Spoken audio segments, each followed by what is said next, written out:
अवधूत चिंतन श्री गुरुदेव दत्त श्री स्वामी समर्थ स्वामी शिवा मार्ग या चॅनलवर सर्वांचं मनापासून स्वागत आहे.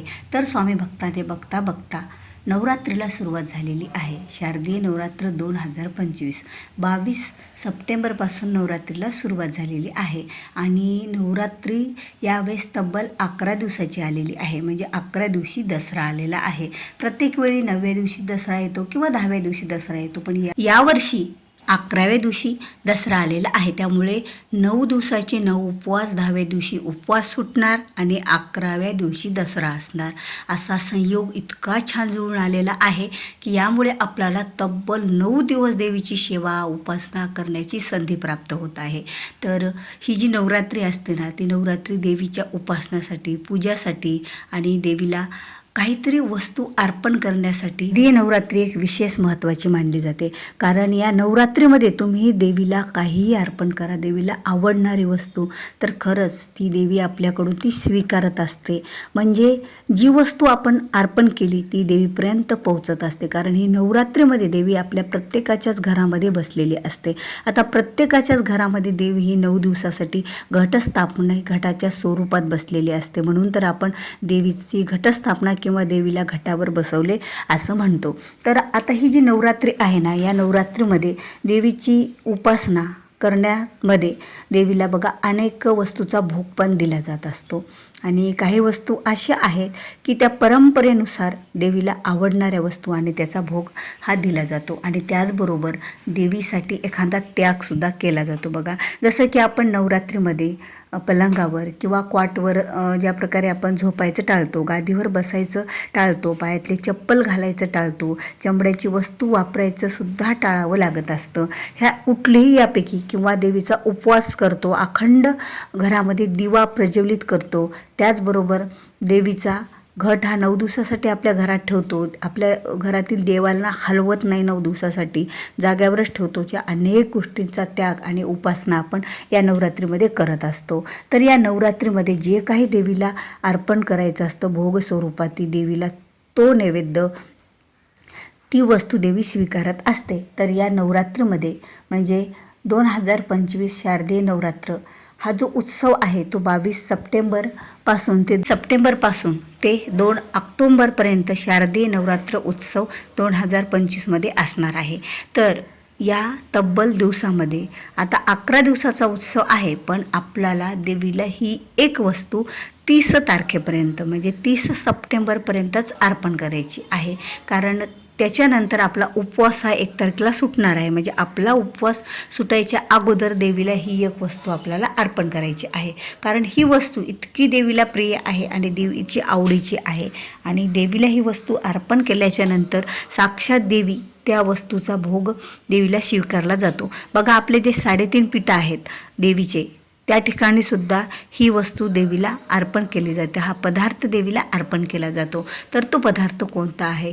तर तो पदार्थ बनवण्यासाठी आपल्याला नागवेलीची पाने लागत असतात. आता जी नागवेलीची पाने आहेत ते पण किती घ्यावं हे सुद्धा महत्त्वाचं असतं. कारण निदान ती वस्तू बनवण्यासाठी आपल्याला 5 नागवेलीची पाने लागणार आहेत. त्याचबरोबर त्यामध्ये अख्खी 1 सुपारी, ज्यावेळेला आपण 5 पाने जर घ्यायची असेल तर अख्खी 1 सुपारी त्यामध्ये घालायची आहे.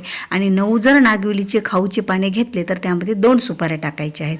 म्हणजे सर्व गोष्टी चविष्ट होण्यासाठी 5 नागवेलीचे पाने, 1 सुपारी, त्याचबरोबर 2 लवंगा, थोडासा ओवा आणि त्याचबरोबर बडीशेप आणि कात आणि चुना आणि पुदिना, ह्या सर्व वस्तू एकत्र करायच्या. सुपारी फोडून बारीक करायची आणि मिक्सरमध्ये काढून त्याचा तांबूळ करून बनवून घ्यायचा.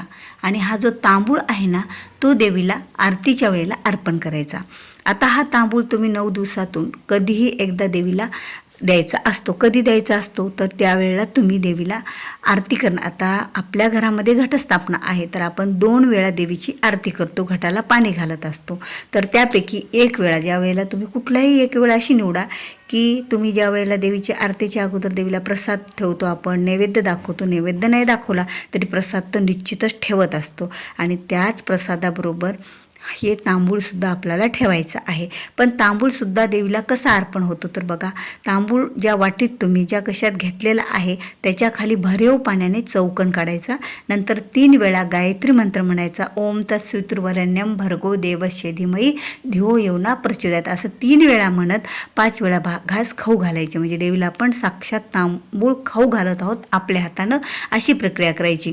तर तो मंत्र कोणता आहे 5 वेळा. आता 3 वेळा पाणी फिरवला, गायत्री मंत्र म्हटला, तर 5 वेळा तांबूळ खाऊ घालण्याचा मंत्र. ही सर्व प्रक्रिया फुलाद्वारे करायची. म्हणजे फुलाने पाणी फिरवायचं आणि फुलानेच 5 घास त्या खाऊ घालायचे. ओम प्राणाय स्वाहा, ओम आपनाय स्वाहा, ओम व्यानाय स्वाहा, ओम उदानाय स्वाहा, ओम समानाय स्वाहा, ओम ब्रह्मणे स्वाहा. असं म्हणून जे काही फूल आपण हातात घेतलेल्या 5 घास खाऊ घालताना म्हणजे त्या वस्तूवर फूल धरायचं आणि देवीकडं आपला हात समोर न्यायचा. ओम प्राणाय स्वाहा, परत हात खाली आणायचा त्या वस्तूवर म्हणजे त्या तांबूळावर, परत ओम व्यानाय स्वाहा, परत उदानाय स्वाहा, ओम समानाय स्वाहा. म्हणजे आपण बघा ताटातला घास कसा खाऊ घालतो, एकदा ताटातला घास घेतला लेकरांना आपण खाऊ घालतो, परत दुसरा घेतो घास खाऊ घालतो, त्याचप्रमाणे त्या फुलाने फक्त आपल्याला देवीच्या पर्यंत असं न्यायचं आहे. ओम प्राणाय स्वाहा, आपनाय स्वाहा, व्यानाय स्वाहा, उदानाय स्वाहा, समानाय स्वाहा म्हणत आणि अमृतवाय स्वाहा म्हणून ते फूल हातातलं देवीच्या समोर ठेवून द्यायचं आणि परत एकदा त्याच्या सभोवताली पाणी फिरवायचं. आणि ह्या सगळ्या गोष्टी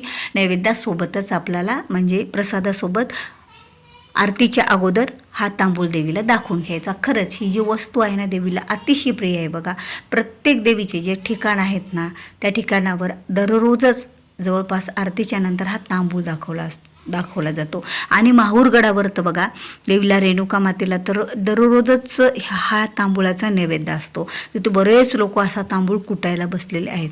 आता आपल्याला सगळ्यांना काही कुटणं शक्य नाही आहे, तर आपण मिक्सरमधून काढला तरीही चालेल. फक्त मिक्सर हे खरकटं वगैरे म्हणजे दुसऱ्या वस्तू काढलेलं असायला नाही पाहिजे.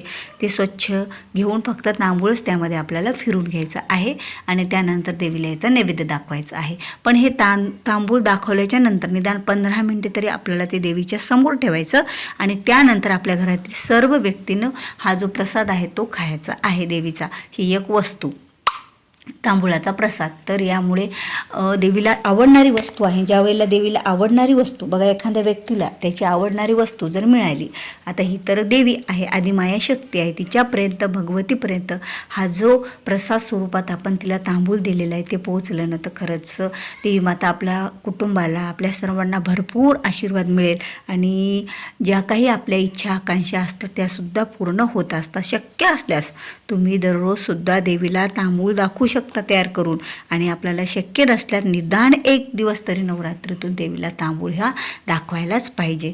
तर तुम्हाला हा माझा व्हिडिओ आवडला असेल तर व्हिडिओला लाईक करा. जास्तीत जास्त तुमच्या मित्रपरिवारापर्यंत तुमच्या आवडत्या व्यक्तीपर्यंत हा व्हिडिओ शेअर करा, जेणेकरून तुम्हालाही वाटावं की तिने पुढच्या व्यक्तीनं देवीची अशा प्रकारे सेवा करावी. कारण तुम्ही जर त्यांना सांगितलं आणि त्यांनी जर ही सेवा केली तर त्याचं 10% पुण्य तुमच्या नावावर पडत असतं, तुमच्या खात्यावर जमा होत असतं. आणि तुम्ही जर चॅनलवर नवीन असाल, अद्याप माझ्या चॅनलला सबस्क्राईब केलं नसेल तर चॅनलला सबस्क्राईब करा. कारण असेच जेव्हा केव्हा मी नवीन व्हिडिओ माहितीपूर्ण पाठवेल त्यावेळेला तुमच्या स्क्रीनवर ते अगोदर येतील आणि तुम्हाला त्याची माहिती मिळेल. तर भेटूया पुन्हा अशाच एका नवीन माहितीपूर्ण व्हिडिओसोबत. तोपर्यंत श्री स्वामी समर्थ.